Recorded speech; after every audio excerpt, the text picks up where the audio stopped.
Okay. All right, we'll just get talking a little bit. I'm sure more people will trickle in. So thank you all for joining today. For those of you not familiar, we do have a mentor program called UWM Engage that I'm helping to coordinate. And the reason being is we've got some great startup ideas, but the hardest part is having growing your team and having a good team, and just so many questions and topics that you may not be familiar with if you're a new entrepreneur. And so we do have a process of matching our innovators at UWM. So it could be current students or faculty or past. So if you have some link to UWM, or you're even a staff member at UWM, for instance, we've had that as well. We match you with some volunteer mentors. And it's been really helpful in practicing pitching, just getting connections and networking and so forth. But one of the things I wanted to do in addition was provide some educational panels. And so we did a survey of kind of what are some areas you think would be interesting to learn more about.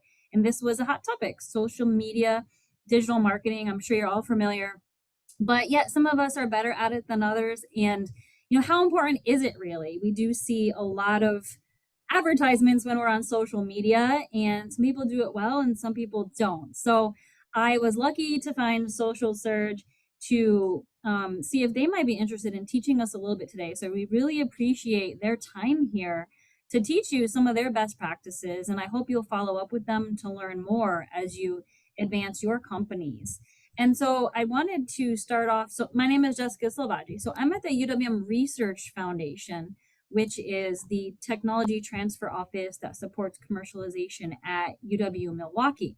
But if you're at other institutions, you also have your offices. I see Kalpavith Alani here, who is in the same role as me at Marquette. And so each institution in our area and most universities doing research will have an office like ours. So please reach out to yours as well if you have other questions. So with that, I wanted to introduce the team here and have them speak a little bit just about what their company does and their background and how they came to their position. So I'm going to unpin myself and have you guys kind of do a little intro of yourselves.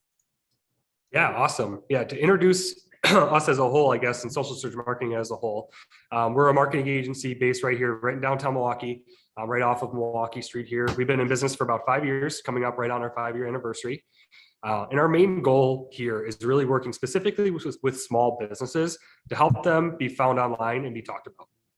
Now, we do this through a variety of different ways. Obviously, social is in our name, so social media marketing is one of those key pillars and one of those big pieces, but also through website design, some SEO services as well. So we really do anything digital when it comes to this space. But of course, social media is definitely one of our bread and butter places where we do a lot of the work and really help our clients. Just as a background on me, and I'll definitely let Maddie and Sophie here both introduce themselves as well. I'm one of the co-owners here. Eric Hess, who's actually on this call as well, is the other co-owner here. Again, we've been in business for 5 years. My background is very, very heavy in the marketing space, starting in retail, moving to more business to business and software as a service, and ultimately moving more into that small business, social media marketing, content creation area as well. So that's over the last decade. It's been awesome to learn about these different things in these different areas and really learn what small businesses are looking for and finding ways to make marketing strategies that not just work, but are easy to understand and easy to execute as well. So again, that's kind of a little bit about my background in a nutshell, but I'll let whoever wants to go first, go ahead. My name is Maddie. I'm the senior account manager here. I've been here for a little over a year now, but in my day-to-day, I'm mostly managing like the strategy for our social clients. I actually started as a digital marketing specialist, where I was kind of handling a bunch of different things, and that's where I came from as well in my previous role. So yeah. I'm Sophia. I'm a digital marketing specialist here. I do mostly content creations like graphic design, video editing, stuff like that, community management. I graduated from UWM in December 2020, and I was in the JAMS program. So I did kind of the same thing with other small businesses in the area. Yeah, so that's a little bit about us. This is really our whole social media here. Team here as well. So really happy to be here and answer a lot of these questions. Excellent. So we did come up with a list of questions in advance that we thought were relevant. So again, feel free to pop in anytime. So I'll kind of start with the top here and uh, really basically what is it? Why is social media marketing important these days? And I feel like a lot of startups maybe like, oh, I'm a pharma startup, I don't need that. But so I'm curious, what you have to say about why we need it, no matter what perhaps the type of company is. Yeah, it's a great question. And what's always interesting about these panels or these conversations is people talk a lot about social media marketing. I'm sure everyone here has heard some kind of talk on social media marketing. And it's really this area where it's constantly evolving. So you almost need to educate yourself at all times on what the newest news in social media is and how strategies are changing. And that really leads into why it's important, is because social media is where people are. That's really what it ultimately comes down to is, other forms of marketing, older forms of marketing, while they are still important, it can definitely have a good impact on your business. At the end of the day, almost everybody in the United States and mostly almost all of the world, they're on some kind of social media platform at least some point in every single day. So for us, it's really a key area of marketing because it's something that both tons of people are on, and your target audience is very likely to be at least on one, if not multiple different social media platforms at a time. But it's the easiest for a small business or startup. It's the easy thing to actually just start to pick up and do right away. You don't need a whole lot. There's not a lot of barriers to entry to it. There's not a lot of things that might get in your way. You don't really necessarily have to pay for it, which we're going to talk about paid advertising later too. But it's something that you can really do right out of the gate to start to see some benefits for your business in that way. So that's really the most important pieces of it, and why we still like to talk about it and why it is still so important. So then really what is the goal? If we, some of these groups here are doing social media, what is their goal in taking the time to do so? Yeah, and that's a great question to answer right here at the beginning too, because it's going to set the stage for a lot of what the whole team here talks about, which is this idea that, we go into a lot of meetings with a lot of small businesses, and sometimes they'll come to us and say, you know what, I really want to grow super fast. I need 20 leads in the next 30 days. And while that's great and that's an awesome goal, that shouldn't be what the goal of your social media strategy is. And I know it seems crazy that, as an agency, we should tell you, yes, we can generate tons of leads for you immediately, and you're going to see this massive impact. But social media really should be seen, and the main goal of social media is for engagement. And again, we talked about the word social being in our name. Social is in the word social media, but social is really what these platforms are meant to be, is social. So when we talk about goals for our clients and goals for the people that we work with, we are almost always primarily talking engagement. Now, what does that mean? Yes, that obviously means likes and comments and shares and those types of things, but that consistent engagement as well. How consistently are people commenting on things and engaging with things? And how can you actively get your audience moving within that strategy and within your content? So, it's kind of an interesting expectation to set right out of the gate, right? Is, everything we talk about today, a lot of the time, the goal isn't short-term sales. We're not going to generate a ton of sales super quickly, but we want to keep your current audience engaged and find new people who are going to ultimately, hopefully, become interested in your products and services as well. So this is definitely how we think about it here, and how we kind of direct, small businesses and startups to kind of think about their social media strategies as well. So what is the percentage now? How are things shaking out versus the olden days of newspapers and so forth? How much is social media digital these days? Yeah, I mean, social media plays a big role in it. You can make an argument that a lot of the main websites that people use are social media platforms in some way, shape, or form, right? Just this year, TikTok actually surpassed Google as the most visited website in the world. So when you think about things that way, social media is probably a much more dominant player. If TikTok's a more dominant player in the digital space than Google is, social media is kind of making a lot of leaps and bounds from that standpoint of things. So, social media is a big part of the digital strategy. Digital just overall, obviously I don't need to talk about that a super ton because it's, pretty obvious now that digital is the place to be. That's not to even disparage though the old school methods of print and billboards and other things like that, because those still definitely have their place within your marketing strategy, radio ads, things along those lines. But they all, again, to kind of go back to your previous question, they all have barriers to entry, whether that's learning about how to pay for a radio ad or a commercial, or you need something more complicated, or how do you even approach making a design big enough for a billboard. when social media doesn't have that barrier. It's something that you could pick up, start right away as well. So, the digital space is a big player. It's probably 90% of the overall marketing world right now. So. All right, so let's talk about who are the digital players, who's hot and who's not, especially for businesses these days. I know there's different age groups for different markets, so that must be a big deal, choosing. Of course, I think we probably you just try all of them, I know. But yeah, what can you say about who exists now and what are the ones we don't even know about maybe? Yeah, so that's a really good question because like you said, there's so many social media platforms and it's hard to know what is really going to be best for your brand. But kind of just going through the list of what we typically use for most of our clients. So first off, there's Facebook, which I'm sure most people know what Facebook is. It's pretty much just the standard. So most people are on Facebook. You can do pretty much anything on Facebook. You can do, super simple branding posts. You can do call to action, so getting people to your website. It's really just the standard. So you should absolutely probably be on Facebook, no matter what your brand is. Then going into the next one would be Instagram. So Instagram's kind of similar to Facebook in terms of like what you can post. But it's definitely more for, I'd say probably that like brand awareness and definitely if you have more engagement goals as well. And then moving into LinkedIn. LinkedIn is pretty similar to Facebook. It's definitely more of that like business realm. So if you're a B2C company, it probably wouldn't make sense to be on LinkedIn. Like if you are a gym or if you're like an ice cream shop or something, it wouldn't really make sense to be on LinkedIn because you're not going to find your customers there.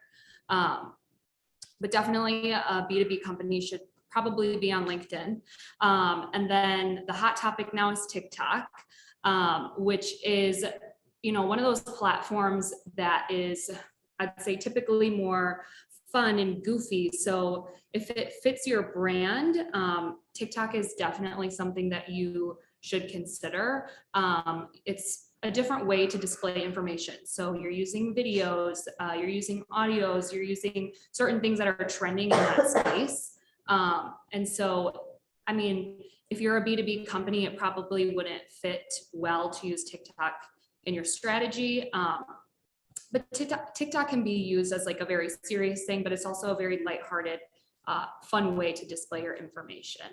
And then there's Twitter, which Twitter is still around. It's definitely not as popular, I think, as it used to be, but it's probably used for more of like information type content. So if you are posting a lot of articles or you're talking about things that are constantly trending like politics and news and stuff like that, that would definitely be something to consider for your strategy. So obviously there's a lot of different platforms. These are the ones that are the most popular right now, but it definitely will depend on what your brand is, what industry you're in, to see, which platform fits your needs best. Yeah, Jessica, you actually kind of said something that's kind of an interesting point, which is, we kind of we might kind of talk about this, but how many of these platforms should you be on? I think you mentioned like, hey, just try them all.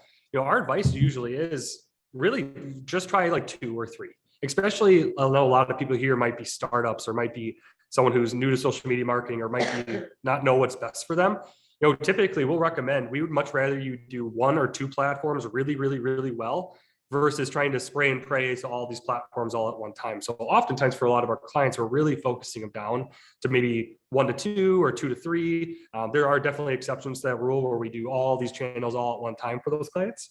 But really a lot of the time it comes down to what do you think is going to be best for you? And then, making sure that you're really focusing your energy on just those spots. Yeah, I think like for us, since we're just posting information, events, and awareness of what we're up to, like we like pre-schedule using Buffer, which is a program, and we'll just do Facebook, LinkedIn, and Twitter, for instance. So we have a question in the chat box, and kind of a side note, is there anything that comes to mind immediately when it's the education industry, for instance, schools, elementary schools as a customer? Yeah, if you're talking specifically about like elementary schools as the customers, as far as like you're selling software to the school, so the customer is ultimately going to be the educator or the principal. Probably LinkedIn would probably be the first thing that pops into my head there. I know education is that industry has a very strong hold on the LinkedIn side of things. Coming to mind, I can't think of the name right now, but there actually might be one that's very education focused that we don't personally do any work in. I can't think of the name off the top of my head, but like Maddie mentioned too, at the end of the day, good old reliable Facebook too. Because people think of these niches, right? And Maddie, I'd let you chime in here too. They think of these niches from like a B2B standpoint of like, oh, well, my customer is not on Facebook. They're principals at an elementary school. I guarantee you probably about 70% of principals at elementary schools are on Facebook. So, while, yeah, it's not going to be this big lead generator or maybe your best platform, something like that is still important because that person is still ultimately there too. Mm-hmm. Yeah, I don't have anything to add. You hit that right on the head. Perfect. Okay. So next up is then the quality. Not all of us are great graphic designers like you guys. So how professional do these posts need to look to make an impact? Or are you going to maybe cause a detriment if it's not done well or you have a typo or whatever? I think that you definitely need to establish like your brand and your tone and your message first. So if you're more traditional, it's more serious kind of like business, then you definitely want to like take more of a professional side. But if you can be like authentic and lighthearted too, that's always good because it's easy. It's like easier to connect with people. But either way, like you can do stuff yourself totally. If you have like an iPhone, you can shoot everything yourself. Like it's really easy. There's free editing.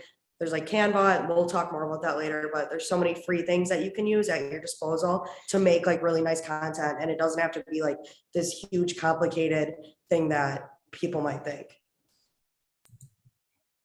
Okay, so how to build the following then? You talked about engagement, which I imagine is part of it. So any tips there? Yeah, I mean, the truth about this for everyone here too, and maybe hopefully this is helpful to hear this from people who do it professionally, is it's hard. It's social media just isn't the place that it used to be from the standpoint that things could just go viral, right? And obviously TikTok's kind of a little bit of an exception to that rule because obviously things like that can happen there. But if you're trying to build a LinkedIn following or a Facebook following or an Instagram following, the days of having posts go viral and building a massive audience super quickly organically, they just aren't there anymore. And that's kind of just the honest truth that it's a little bit more of a grind. It's a little bit more of a difficult task to build a large following and build something like that quickly. The first things are the basics when it comes to building a following. And these are the basics. One of these basics is something that we see as an opportunity that most small businesses and a lot of startups miss, which is engaging with the community that you already have. So for example, someone might post something, they reply to your comment and say, great post, but then no one will reply back to them. How do you expect them to want to come back and reply to you, comment on your post again, if they didn't even get that interaction that they were looking for? So really that one-to-oneness of things is one of those places where a lot of people miss that opportunity because they think it should be this big, massive thing that, oh, I can just get thousands at a time.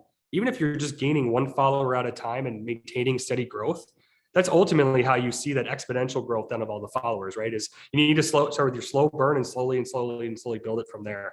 But there's lots of different techniques from a content side that we'll do. When it comes to contests, you can still certainly do that. When it comes to engaging with people, a great way is to make sure that the content you're producing is shareable. So, we talked about all those engagements before. The one that doesn't get talked about a whole lot is sharing something. And that's a big thumbs up from any social media platform, but it's also the easiest way to get someone to share a piece of content with someone they know, which, I mean, that's a nice warm introduction, for those of you who might be in the sales area. Everyone loves to have that warm introduction to somebody new, especially from a social media page. So a lot of those ways are the good ways to build following. I'll kind of talk a little bit about paid advertising here too, because it is obviously an opportunity to help build growth. We include paid advertising in most strategies we recommend. Not a lot, especially if you're a local business or a startup. All you need from like a Facebook ad or an Instagram perspective is maybe $50 to $100 a month. And you can get your posts in front of thousands of more people as well. So that's a great way to just slowly start building a following. And by those ads too, we're not even talking about what a lot of people might be familiar with, which is like page-like ads. So, putting just a post out there that says, hey, come like my page. Not necessarily doing that, but finding posts that are really engaging and working really well for your organic audience and spreading those out as advertisements just to find more like-minded people that ultimately might come your way. It's a slower way to do it, but you're going to get that more high-quality followership as well. Actually, one thing that just came to mind is YouTube. We didn't mention YouTube. Is that still something that you guys are playing with as well? Yeah, absolutely. Do you want to kind of answer that to one a little bit too, or? Well, I haven't used YouTube personally for any clients, so. Yeah, that's definitely, it's a tougher channel from that standpoint there, because obviously it's long form content. And I think a lot of startups and small businesses don't have the resources to really do it well. From that side of things, the paid advertising side is actually something that's becoming fairly interesting. Even like the video ads and putting them on YouTube, you can put in pre-roll, you can do a lot of different things there. But we oftentimes like to recommend simpler things first to get you going, then ultimately see how things will kind of continue on from there. But YouTube's still great for if you have long form content, you want to put it there, absolutely a place for it. I see some questions here. I think that we have plans to touch upon basically how can small startups do this on their own? And I know that we have, some questions here about the best tools. So maybe we'll get to that in a minute, because we also want to just talk about the timing too. You don't want to waste your time and post at a time of day when no one's looking, right? And so curious about your research on this. We've tried to do some of this ourselves and look into articles on this. When's the best time to catch people? Is it the beginning of the day, the end of the day, at lunchtime, and so forth? So that's a really good question. There's really no, unfortunately, like solid answer on that, because it's going to depend on your audience. So you can go on Facebook and you can look at the insights, which is just like all of your analytics, and you can see when your audience is looking at your content. When they're online, you can look at specific times, you can look at specific days. So it can get pretty granular, and then you can do the same thing on Instagram. I'm not sure if you can do that on LinkedIn. I don't believe so, no. Okay. No. So I would, there's not like a good answer that way, but definitely going on those platforms, seeing when your audience is online, and then basing it off of that. You can find a lot of good information through going into that way. Yeah, what Maddie just said, a lot of people don't know that that's there. That's within the settings of your app, within your company pages. Those analytics tell you exactly when the people are online. They'll say, hey, 300 of them are actually online at 4 p.m. Well, now we know that. So it definitely is it depends what kind of answer, which is always not the funnest to give, but it is the truth in this situation. So. And if you are ever curious and you can't figure out, how to find where to do it, obviously you can just go to Google and just type in, how do I find my audience time on platform? So yeah, you can always turn to Google, by the way, if you don't know how to do something. And you already mentioned the aspect of paying for ads, or what we have tried is paying for views, for instance, and like targeting who you want to see your message. And then you don't have to pay much to hit, a certain number of hits. So curious on what you've done there and other best practices. Yeah, absolutely. Like I kind of mentioned, alluded to earlier, paid advertising is something that's in almost every social media strategy that we do. So we definitely believe in it. We definitely still think it works from a Facebook and an Instagram side of things is where a majority of that is. We do quite a bit of LinkedIn ads actually these days as well. But LinkedIn ads tend to be more expensive. So what's that kind of more affordable option? It definitely comes down to the Facebook and the Instagram side of things. Is those costs have gone up even quite a bit over the last 5 years, but it's still one of the best bangs for your buck that you're going to get when it comes to social media advertising. And just to go into a little bit more detail, how we approach it for our clients here, and this goes back to even our ultimate goal of engagement, or a lot of those pieces of things, right? Is that we take a look at your overall social media strategy as posts go out. Sure, there are some months that we have kind of predetermined ads that we know exactly what we're going to do, but other months we don't know going in exactly what we're going to make as an advertisement and what we're not. What we'll then do is use this organic content and see what just performs well with our current audience. See what posts, you could set a baseline for yourself and understand, yeah, my usual post gets maybe 4 to 5 likes. All of a sudden, one gets 20 with 2 comments. Now you know which post you're going to use as your ad. The reason for that is a couple fold. One, we now know that when we try to find more people like our audience, it's going to work well for them as well. And two, from Facebook's perspective, if we're talking that specifically, their ad platform is now going to give a little bit of favoritism towards your content because it already has good engagement. So when you then go to boost it, which we do even use the boost button here, which I know is even a controversial topic for some people, that they feel like boost buttons don't work, like it's a ripoff. But it's really not, as long as you take the time to really pay attention to what you're boosting, take the time to still set your audience, make sure all the settings are correct. Because a lot of times that's where that mistake is made, is that people will go into their boost area and they'll just like take Facebook's automatic settings and just hit go. Which definitely shouldn't be doing that, but that's how we even approach just these advertisements. And that's why we still believe in them too, because they definitely work from that engagement side of things. And again, this post that did really well could have been something that doesn't have a call to action. It might not have a link to your website. It might not have a coupon code in it or whatever you might be using. It could just be like, hey, we're having an awesome day of work here. It's beautiful and sunny and we're happy to be outside. That could do really well. Well, your current audience thinks that that's important. So maybe a broader audience will think that's important as well.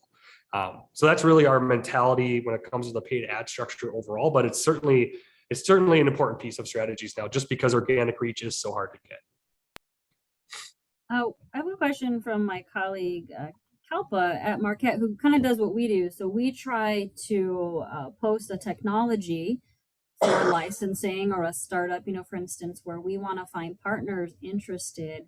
Is there a particular type of social media best for that? Kalpa, to answer you, like we've been trying, Facebook, LinkedIn, and Twitter, but I really think LinkedIn is where we can target actual companies and businesses best. I don't know if you guys have done anything in this realm.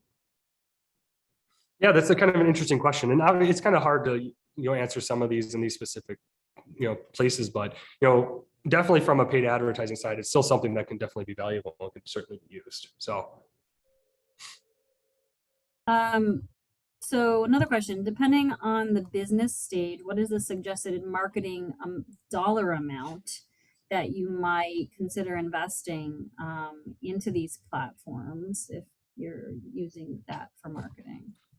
Yeah, a lot of it comes down to even like geography. So, if you're local and like, let's say you're focusing around the Milwaukee area, from like a Facebook side of things, $100 to $200 a month. I mean, you can do a lot of damage for even something like that. In the B2B space, this is where we start to get into LinkedIn ads. So something that we always kind of talk about in the way that I like to think of it is that a Facebook ad will cost you about 50 cents to $1 a click. I mean, that's pretty average. Up towards that dollar is still kind of high.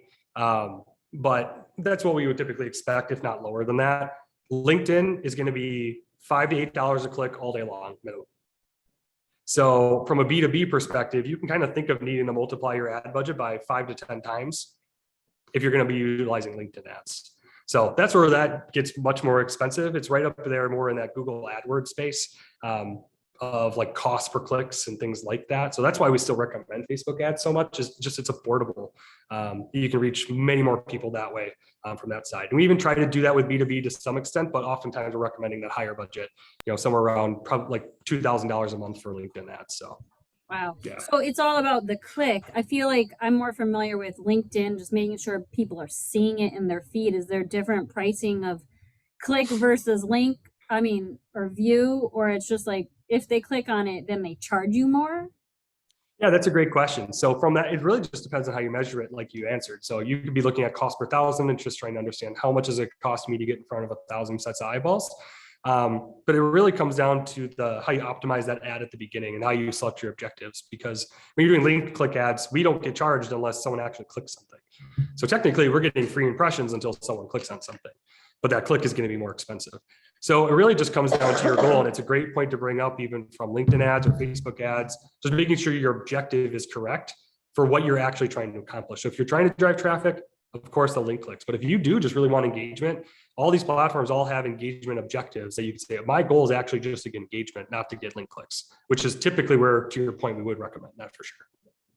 Okay. So getting back to, before we quite get to the exact tools, the best content, like pictures, stories, videos. I know there's something to the length of videos and how long you can really capture attention. So what are your thoughts on that? Well, it's definitely good to have a variety, but you want to be realistic about like what you like to make and like what you're capable of doing. So if you don't want to make like 10-minute long videos, then like don't do it, obviously. Do what you're good at and do that consistently and do that well, and that'll be more rewarding than like trying right away to try a bunch of different things that you don't really know will work. And then once you like get that down and get in a rhythm and start being consistent, then you can expand a little bit and be like, oh, maybe I want to try some TikTok. Maybe I want to try like making longer videos or whatever. But you just need to make sure that you know what you're good at and you like doing it first before you jump the gun and like explore other avenues. Yeah, Sophia makes a good point for the small business startup world where it's, you have limited resources and limited time. And there's just people that just do not like being on camera. I think 90% of people here are not showing their faces right now. So we can see that that's a big thing. So, we talk all the time, like, of course, like a video would be awesome, but do you actually like being on video? If the answer is no, you're not going to have an easy time motivating yourself to put yourself on camera. Then you're going to have to edit it, which then you're going to have to sit down there and motivate yourself to do that. And then you're going to nitpick yourself while you're looking at your video that you didn't even want to be on in the first place. And then you need to motivate yourself to make another video. So while that would be awesome to have all these videos, Sophia's point there being like, do what you like. If you like taking pictures, take pictures. That way you'll motivate yourself to do it. You'll make more content and then you'll actually be consistent, which is ultimately what our goal is there. So just to add a little bit of extra 2 cents. I'm no expert at all, but I guess in the tiny bit of research we've done, it's like you really want to make sure you have good sound. You guys have an excellent microphone in front of you. Yep. You want to have good lighting. I mean, you don't want to be taking pictures with terrible lighting. So, where is that fine line of using your cell phone versus a digital camera or video camera versus should I get professional photos done if I want to be serious? Yeah, so you definitely do not need to get professional photos done to be able to post on social media. That's one really nice thing about social media is that anybody can do it. With technology these days, cameras on your phone are very nice. So if you have a newer phone, those can definitely be used for pictures. But like you said, making sure that there's good lighting, just making sure that the pictures aren't blurry, and just making sure that, someone can actually see what is going on in your picture. And if it's blurry or the lighting's bad, maybe just try retaking it, maybe try editing the pictures. And I know we'll talk about that a little bit later. But yeah, you definitely don't need to have professional photos done. But that's not to say that if you can afford to have professional pictures done, or just, if it's more convenient for you, you definitely should and could get professional pictures done. But it's definitely not required or necessary. All right, so tell us, these hashtags, are they really important? How much help are they? Yeah, great. It's a great question. I think the hashtag thing is something that we get a lot of questions on too, just to that point. The interesting part about it is it's not as important as it used to be. And the reason for that, I think when people think of hashtags these days, even though Twitter invented the whole idea, people think of Instagram and they're trying to think of how can I best use hashtags on Instagram to get more reach. What's interesting about the way that Instagram is going is while hashtags are still important and still easy ways to organize content, they're becoming much more almost like Google from an SEO perspective, where they're actually pulling now keywords just from the copy of just trying to understand what those posts are. Now, this is constantly evolving and changing because now they just announced that now you can change your feed on Instagram. So that way you're not getting as much curated content anymore. But when that was the type of feed, you could really take a look at the caption of your post and not just the hashtags that were being used, but the keywords that you're using in the copy are also very important. You used to only be able to search Instagram via hashtags that you can actually use normal words to search within the search bar. So that's actually something that's fairly new, probably within the last year or so. So hashtags though, still important if you're looking for a strategy around them. We like to always focus on looking at them in tiers, kind of at a high level, medium level, and then a low level. And by that, I mean, starting with ones that are very niche. So maybe ones that don't have a whole lot of people looking into them or searching for them. So think of like a longer term phrase or like maybe something that's very industry specific. From there, we always think of like that middle tier. So what are the kind of the next level up that are a little bit more broad, still not quite all the way broad, but can still give you some of that additional reach and are still relevant to what you're posting. And then that third level is ultra broad. So, maybe think about it from our perspective here as a marketing agency, thinking about words like social media marketing Milwaukee might be kind of one of our very niche ones. While social media marketing might be in the middle. And then this just Milwaukee as a hashtag might be one of those really broad ones, right? So we get more broad as we go up, because what you're hoping to do is get more engagement at that bottom level, which gives you a more likely chance to hit that hashtag in the middle level, which then gives you a better hashtag to hit even a broader audience on the biggest level. So we kind of break them down into tiers, kind of split them up that way, and think about it from that perspective. But they're still definitely important. You can use up to 30 on Instagram. Facebook, we always like to try to keep it anywhere between even 0 still, because they're not as important there, to maybe 2. LinkedIn, 3 to 5 works out really well. And then Twitter is kind of in that same 3 ballpark as well. So if you're looking for maybe some hard numbers on how many hashtags to use, it's typically what we're recommending. I think we already answered this question, but is social media only for certain types of companies? And you said no. So you probably can't think of any that should just avoid it altogether. Yeah, I mean, let's kind of think about this. So what obscure industries do you do social media for, Maddie? Manufacturing. Steel studding and drywall. Yes. Construction. Commercial printing. Yep, healthcare. I worked with someone who makes wooden urns, and I did their social media. So very broad. So as you can see, we work in tons of different industries with our clients. So just to give you an example of what the answer that we already gave is that it's available. Is it more important for some than others? Absolutely. And we totally understand that. But really anybody can do it and should be having that presence. Then scheduling, I guess we kind of already maybe covered that. Scheduling of posts will depend, you said, on your customer. But again, then I guess that turns into then tools for scheduling, or just tools in general for making posts and videos or editing. And what is your laundry list of good tools? Yeah, so there's definitely a lot of them. For designing content like pictures, videos, graphics, Canva is awesome. That's what we use. There's also a paid version you can get too, but Canva is amazing for making posts, and they have pre-made templates. You can make a brand kit. It's a good way to establish your brand identities to keep consistency. So fonts, colors, logos, you can all store that in one place and make content with it. So it's really beneficial. Also for editing, iMovie, that's video editing, or Windows Movie Maker. GIMP is similar to Photoshop, and that's free, so you can use that. And to learn any of the technicalities of that, YouTube, you can learn anything on. So if you don't know how to do something and you need to remove the background from an image, you can go on YouTube, learn how to do that for free, and then apply it. So that's really easy. We often say we subscribe to the University of YouTube around here. Yeah, for real. Even us, we're YouTubing things for sure. Yeah. Snapseed for photo editing too, that's a good one. If for scheduling stuff, I've used TweetDeck. Wait, how do you spell that? Snapseed, how do you spell that? SNAPSEED, one word. Oh, the EET? EED, like a little seed. That goes in the Okay. ground. Snapseed. Okay. Yep. And then where was I? TweetDeck, you can schedule tweets with that. Also Hootsuite, I know that there's a free version. I don't know how much you can do with it though, but that's a good one.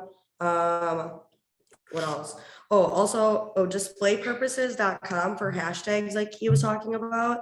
You can search up hashtags that are trending and that are relevant.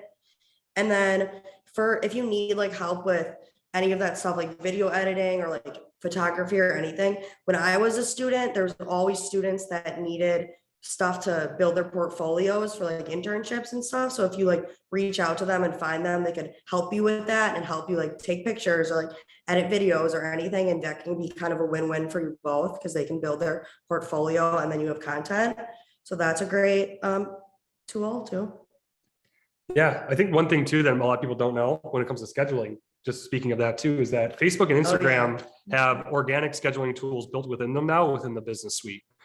So if you're using Facebook and Instagram as your primary 2 channels, make sure you're using that, because that is absolutely free. It's consistent. Obviously, it works within their platforms and they want you to use it. So you can do a lot with that, just scheduling right within the platform. I think they have analytics too. Yep, and analytics around it too. So it's Yep. still a very good one-stop shop there. We have a couple questions in here also about the money spent. So if you mentioned $100 to $200 a month on Facebook or Instagram ads for a budget, what is that accomplishing to push your business forward? Is that leads, engagements, or clicks? Yeah, that's actually an awesome question. Actually, thank you for asking that, because that deserves a little bit of clarification there too. You know, what we're mainly looking for, like I mentioned earlier, is that engagement piece. So if you are really more focused on the lead generation side of things, like let's say you're an e-commerce business, you're trying to sell a widget online, you're probably going to want a much larger budget than that in order to get those conversions, make sure Facebook can optimize the correct ways. So certainly from that perspective, you know, maybe closer to 500 a month or 1,000 a month, again, depending on the size of your audience for sure. But when we're talking $100 to $200 a month, you can still certainly get conversions that way. But really, if you're mostly looking to get a lot of eyeballs on things and engagements, that's probably a better budget for that, which a lot of small businesses need to be within that range. So, but that's a great question to clarify some of that. So thank you for asking that. We also have a Hopefully I question. answered it. Yeah, I think we also have a question about how to get interns who are good in such technologies in Milwaukee. And I know, you know, since you graduated from UWM, but yeah, is there a way to engage with people who are learning this as to be interns in startups? Yeah, definitely. So I know that when I was in school, Handshake, that's like UWM's platform for jobs. So I found internship job postings on Handshake. So you could post like a job posting there if you need help with that. Also, I was in a program through JAMS that's called the Nonprofit IT, and it's run by Mark Tasman. I know that, but that we got set up with a nonprofit and we did their whole like social media like strategy. We made content, everything, and they were like a nonprofit that really needed help. So I would reach out maybe to him or like through that program too. And even if that's not the program for you, they might be able to direct you to a different program like that. But there definitely are similar opportunities. I would just go through the university, like the JAMS program or like the design program, and reach out to those people, and then they can get you in the right place. Yeah, I can tell you we have an intern here as well. LinkedIn jobs worked out really well for us still too. So, you know, that classic is still there and available. But it sounds like UWM has so many amazing resources. So That's great. A few more questions on our list here were emojis. Use them or don't use them? So again, it will kind of depend on your brand. If you want to be, if you're like kind of what Sophia was talking about with the types of content that you're posting. So if you're more traditional, kind of clean cut, maybe emojis aren't really the best thing to use in your copy. But again, it's all going to depend on your brand. But emojis are a really good way to overall just kind of convey emotions in a way that copy can't. And emotions are very universal. So, you know, so many people use them. You know, using one emoji might not necessarily mean what it looks like, but it means something else. And kind of like, they're kind of like a trending thing and how they're used. But I think it definitely depends on your brand. If it doesn't fit, don't use it. If it does, then great, go for it. Question if you're familiar with Hootsuite. I know I personally used it with like a little side thing where I used it to schedule posts and I never paid for it. I had a partner who paid for it for a little while. It wasn't very expensive. Have you guys experienced with whether it's worth spending time and money on? it's kind of funny because Hootsuite is, I feel like, everyone's first foray into social media scheduling. My answer would be, if you are just doing Facebook and Instagram, don't spend the money on it. Use the native scheduling tools.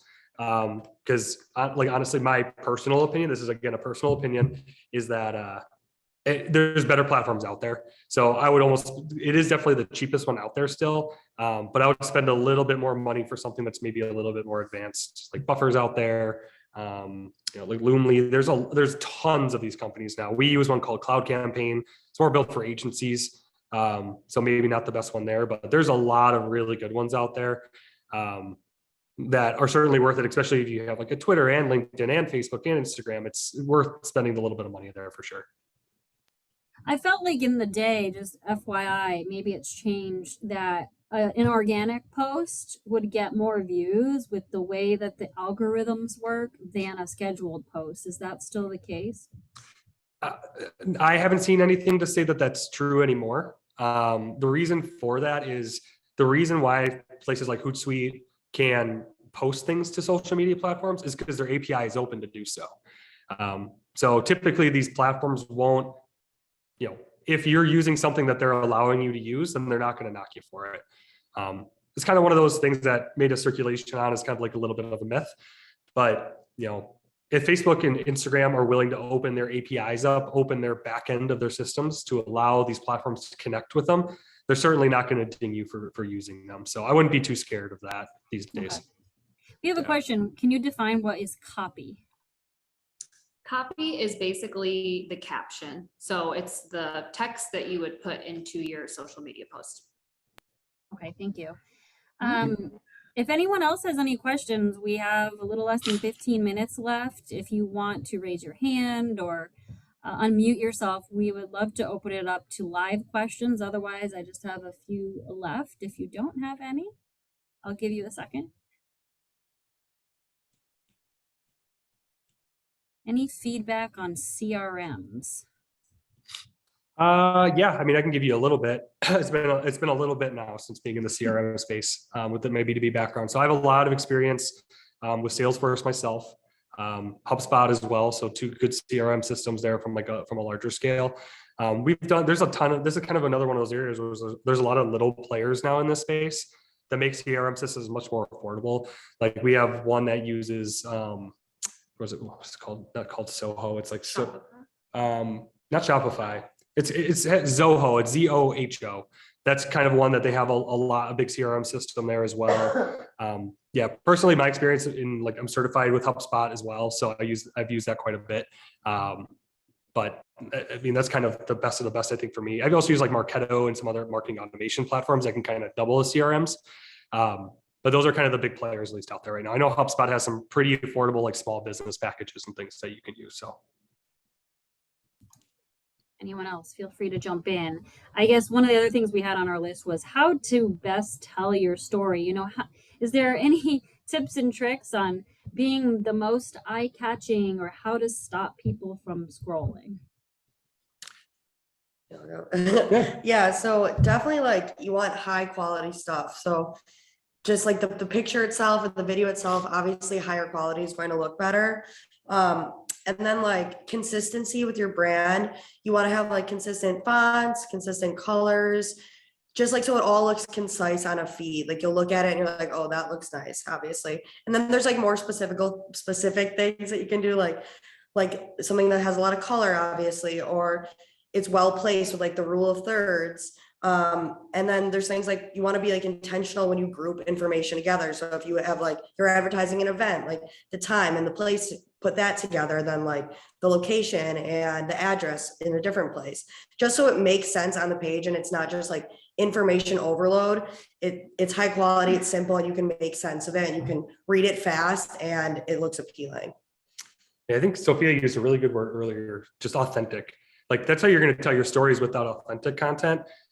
It's not going to be the stuff that maybe is the most like the super most polished or whatever it might be, but by showing the day-to-day, by showing the people behind the scenes, one of the big things that we've always seen is if you put a face into a post, it's always going to do better. So if you have like a real face, like a face of someone who actually works there or whoever it is versus a stock photo, but all of that being authentic with everything that Sophia said is awesome stuff there. Yeah. And I guess to add to that too, is one thing to remember when you're creating the pictures or the graphics for your social media posts is that that's the first thing that someone will see when they are scrolling on their feed. So it goes picture and then up to the copy. So you want to make sure that you're using good photos. So then that kind of goes with not trying your best to not grab pictures from Google. I know a lot of times when people don't know how to, you know, create a graphic, or they just don't know what to do, they don't have pictures, they just go to Google, they type in whatever they're looking for, and then they save the picture and then use that. So oftentimes the pictures are copyrighted. So technically we're not allowed to use those pictures anyways. But then on top of that, they end up just looking blurry and they're not you. So definitely try to avoid that when you can. And if you do want to use like a stock image, there are websites that you can purchase the stock images from. Also on Canva, they have free images, which is really great. So you can use those too, but just try to avoid using Google when you can, just because the picture is the first thing that someone will see when they're scrolling. Yes, being an IP person, please, everybody, there is copyright protection. You cannot use it for commercial purposes. You'll get in trouble. I know that Google has like a safe search where you can like search for free to use images, but I'm not sure how accurate that is either. So Yeah, I think it's pretty accurate, but it really limits you. Like all of a sudden you'll get nothing Right. good out of that. So you get 5 pictures. Yeah. We do have a question. What's the best tool for website analytics? Yeah, also a good question. Would be a better question for Eric. Not as well versed on the website side of things, but Google Analytics. I mean, that's going to be your main area to go without a doubt. 9 times out of 10, there's alternate benefits to even using that outside of just how good the analytics are, but a lot of amazing tools with Google Analytics. I can say pretty much without a doubt, if you don't have that set up on your website, make sure that's on there for sure. I guess in a similar way, you guys are more about the social media, but like making sure you're coming up in search engines. Is that more for your website, or does that also come into what the copy is that you put in your posts? It's a good question. SEO and showing up in Google and social media certainly have ways that they relate to one another. They're not, completely linked together, but they definitely have a little bit of an overlap, especially when it comes to like, if you're sending a lot of traffic to your website, that's why it's so important that your Facebook advertising, let's say you're spending a certain amount of money on Facebook ads trying to send traffic to your website. If you send bad traffic to your website, that could ultimately hurt your SEO scores and it could hurt your rankings, because now Google is going to see all these people coming to your website and wonder, well, they're not staying very long and it's not very good traffic. So this website must not be as good as we think it is. So that's kind of those areas where they do kind of overlap a little bit. Not to that one thing is directly related to the other, or that it might even have a huge impact, but there are certainly certain little ways that they can touch each other's worlds from that standpoint of things. And I know that Google now is starting to list TikToks as search results. So you might search for something and all of a sudden you get served a TikTok at the top to find out an answer to a question. So keep your eyes on that. That's something that's been starting to happen as well. Oh, we have another good question. Suggestions on how to balance being funny versus professional. Yeah. It really comes down to the brand, right? We like being funny here. Yeah. But I had a client that we still work with, that when we do like a kickoff meeting, right, where we learn about their tone and their brand. And I said, what kind of fun things can we post about? They're like, none. It's like, so what you're saying is like on a scale of like 1 to 10 funny, like maybe a 3. And they're like, no, a 1. Like don't do anything funny. Understood. So obviously it really just depends on how you want your brand to be portrayed. I think that you need to have that authentic content. I don't know if you agree with that or you agree with that. You need to have some fun stuff interjected in there to show who you are as people. But that percentage of that, one kind of a side way I'll answer that is when it comes to, how often should a post just be engagement focused versus call to action focused? We usually say it's like 80-20. So 80% of the time, make it something that's fun and engaging. And then the rest of the time, you can certainly make it a call to action. If not even 80-20, maybe even 90-10 on social media. So that's really the rule we subscribe to there. But that's I don't know if you have anything, either of you have anything to add to those two things. But also, like, fun doesn't have to be like a joke. Like it can be like yesterday was Manatee Appreciation Day. You could do Happy Manatee Appreciation Day. Like fun can be like a whole bunch of stuff. It's not like just a joke or like something silly, And the one thing I would have to add is that people connect with humor. So, whether your business is more like kind of serious and you want to stay away from like funny stuff, It's also important to remember that humor connects people and brings people together. So that, yeah, that kind of goes along with like the authentic post that we're all human beings like behind this screen. So, you know, everyone loves a good laugh once in a while. One final thing I just thought of was sometimes when I see ads, I get targeted on Instagram a lot for various products. And then you look at the comments, you know, is there anything you should do when it comes to like the negative hater trolling post? You know, is it just like, just delete it, you know, or, you know, is there any best practice of like, should you respond or just delete the hater or, you know, that kind of thing? Yeah, also good questions. And yeah, again, that's going to depend a little bit, but I kind of always break those down into 3 tiers of not bad enough that it needs to be deleted, but needs a reply, then bad enough that it just needs to be deleted, and then not super negative, and we should reply to it and try to make it like a thing where it's kind of fun. It really breaks down into those 3 kind of categories, and you can decide how firm you want to be on that or not. Most of the time, even on the Facebook side, I'll hide comments a lot because you can just hide them versus deleting them. That way that person, you know, let's say, for example, your restaurant, someone leaves you like a really scathing comment, but you don't want to reply to it. You don't want to delete it either, because then that person's going to see you deleted it. Not that they get a notification, but they might come back later. So by hiding it, that person still sees that that comment is still there, but no one else sees it. So it's always like a nice little middle ground that I like to use for a lot of that kind of stuff, if that helps. That's great. Yes. Well, I don't see any more questions. So I guess I want to know, how do people follow up with you guys if they want to learn more, engage your services and so forth? Yep. So our website is SocialSurgeMarketing.com. You can go there. We also obviously keep track of all of our direct messages. So Social Surge on Facebook. We're the Social Surge on both Instagram and TikTok and Twitter as well. So you can kind of find us on all those different platforms and reply to us there. My email is kevin@socialsurgemarketing.com. You can email me or Eric as well. I'm sure you'll get an email from Eric, is actually the one you got the email for with the link for this meeting.